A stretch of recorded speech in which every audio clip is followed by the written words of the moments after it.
Welcome back, everyone, to the final portion of today's Countdown to Kickoff program. Al DeMarco along with Steve Budin. We've got 4 more games left here on the Sunday card. Let's get with it, Steve. First game up is going to be Dallas, Washington. Of course, when these two met in the Monday Nighter early in the season, it was the first game after Tony Romo had suffered the broken ribs. It was a game in which Dallas managed to win 18-16, but not cover the 3.5-point spread at home. But these two teams have gone in different directions since that point in the season. Cowboys have found a running game with DeMarco Murray. In his 4 starts, they've won 3 of those 4. He's averaged 150 yards a game, the only loss coming at Philadelphia. Meanwhile, Washington wisely finally puts John Beck back on the bench. Of course, that doesn't say a lot because that means Mike Shanahan, who's not the coaching genius you may think he may be. He was a coaching genius when John Elway was his quarterback, but now he's got Rex Grossman, and that puts you automatically at a disadvantage. I think you got to lay the points with the Cowboys. They're on a roll right now. Yeah, for those of the guys out there that are as old as me and you, they may remember a time when this was a big rivalry game. They always got up for this game. Not anymore. Look, these are two teams going in 2 different directions. Washington, in my opinion, complete bust out, complete fake, complete joke. Dallas Cowboys, just when you were getting ready to say no more Romo, all of a sudden he gets healthy, he comes back, he has a good game, and kind of makes you think, well, maybe he could be an okay quarterback. So I like Dallas here. I think they roll in this game. I think that's the way you got to play it. And they've gone on a 5-2-1 ATS run, their last 8 on the road. So I agree with you. If you're going to play it, though I think Dallas last week was the play against the Bills. And well, so did the Baltimore Crew. Yeah, true. The Baltimore Crew as well. That was a great game. But, you know, I still think if you have to play it, you go with Dallas. This next game, you know, to me, throws up a red flag. San Francisco, huge game, huge win. Really dominated from the first quarter on against San Francisco last week. But now you're asking these 49ers to lay the 9.5 against Arizona. On paper, just considering the matchups, 49ers are the play. It's the intangibles. Do they have a letdown? They're a young team. You always got to guard against that. You've got a first-year coach. How does he prepare his team for this possible letdown situation? You've got an Arizona team that's just full with confidence after going to Philadelphia as a 14-point road dog and winning the game outright. Quarterback controversy now in Arizona. Everywhere this Cobb goes, there's a quarterback controversy. Look, at the end of the day, I agree with you. This would be ordinarily a prime spot for San Francisco to have a letdown. But because I think they're at home, that's going to work in their favor. That's going to be the crowd is going to keep them in this game. Obviously, they're playing great. 8-1, I think, straight up. 8-0-1 against the spread. This is a team that you've made a lot of money betting on week in and week out. You should have plenty of San Francisco bankroll to pad yourself. I would lay the 9.5 points here with San Francisco. I think that's the only way you can go in that game as well. Next game, the only way you can go with St. Louis and Seattle is just do whatever you can not to watch the game, another channel. Go to another channel. I mean, why are they nationally advertised or even broadcasting this game? I guess there's some people in Seattle and St. Louis that want to watch it. But actually, you know, last week I said that Baltimore was a schizophrenic fraud and that Seattle would probably get the cover. And I told you St. Louis would win outright as the road dog at Cleveland. Granted, it took a bad snap, a botched field goal attempt in the final 2 minutes by the Browns, but you have to count on the Cleveland Browns to screw up games like that.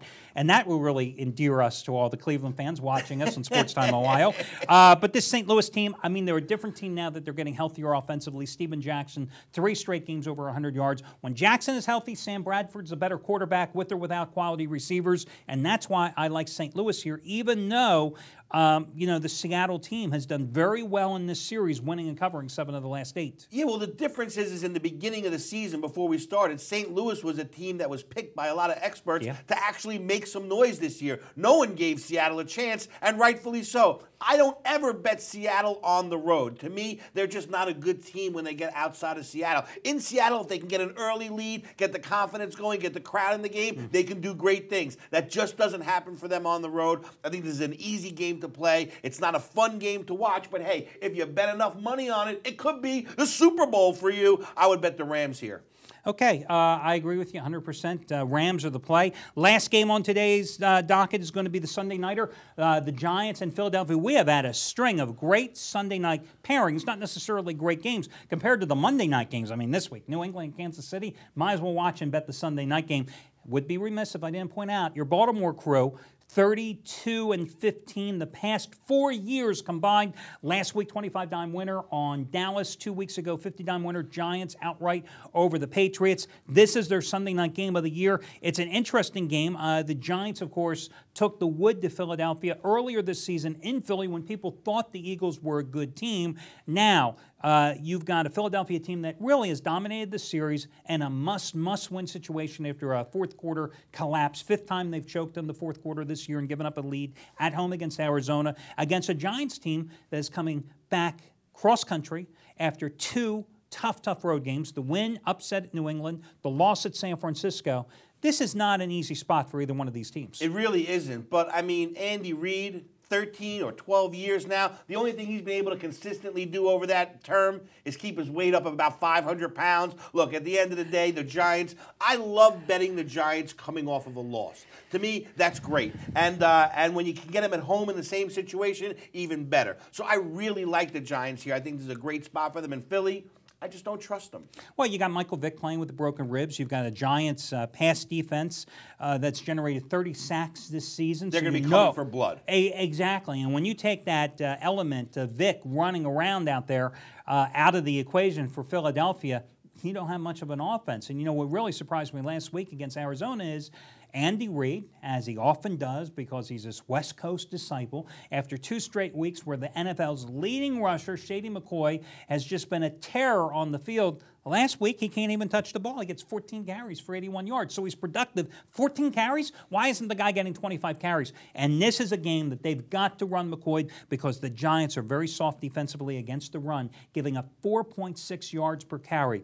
I think that could influence the total in this game if the Eagles rely more on the run with Vick's injury and the Giants' soft defense. So I can see this game staying under the posted price of 47. Well, there's a psychological factor at play here, too, especially for the Eagles, who, in the beginning of the season, everybody had such high hopes for them, such big expectations, a lot of pressure with that. Now, everyone's passed on the Eagles already. They think they're garbage. So at this point, the pressure's really off, so we may see a good game from them, certainly more loose than they've been, you know, in the past. I mean, it was only 3 Sundays ago on a Sunday night game where they just demolished the Dallas Everybody Cowboys. Declared they were back. Yeah, exactly. And this Giants team, I will say this, you know, the Giants at home have failed to cover 3 in a row. This is a Giants team that lost outright to Seattle, that played one half of absolutely horrific ball against the Miami Dolphins, who were winless at time at home. This is what you get with the Giants. Tom Coughlin's team, in and out. Eli Manning's had a very good year. They're banged up at running back. Defensively, they're really banged up at linebacker. So you've got 2 injury-riddled teams. I think you go either way.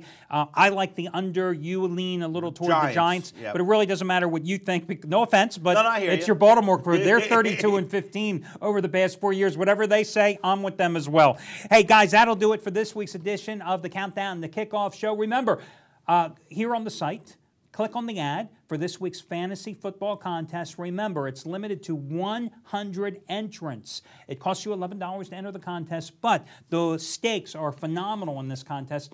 The top 4 finish in the money, with first place winning $300, and every single one of you that does better than me. And that should be everyone. Except me. Listen, my wife's going to enter the contest. She could probably beat me at it as well. You win $10. So your entry fee is $11. You beat me. Maybe I should just try to lose because I've been trying to win and I've sucked. But you get $10 as well. So check it out. The contest, of course, you've got until 1 o'clock Eastern Time here today, Sunday, to finalize your roster. And remember, this is instant gratification. The contest is over after the Monday night game between New England and Kansas City. And that's why I love DraftStreet.com. It's because they've changed the game, so to speak. I mean, they've taken it from an all-season-long event to a week-by-week event. That's why gamblers like me and you mysteriously are involved all of a sudden. Hey, guys, that'll do it for this week's show. By the way, since you're on the site already, check out Insider Money Moves. If you haven't, 3-day free trial, no strings attached. Great time to do it here with all the college football, college basketball, and NFL action. Tons of plays and available from the top sources in Vegas. That'll do it for this week's edition of Countdown to Kickoff. Steve Budin, Al DeMarco. We'll catch you next week.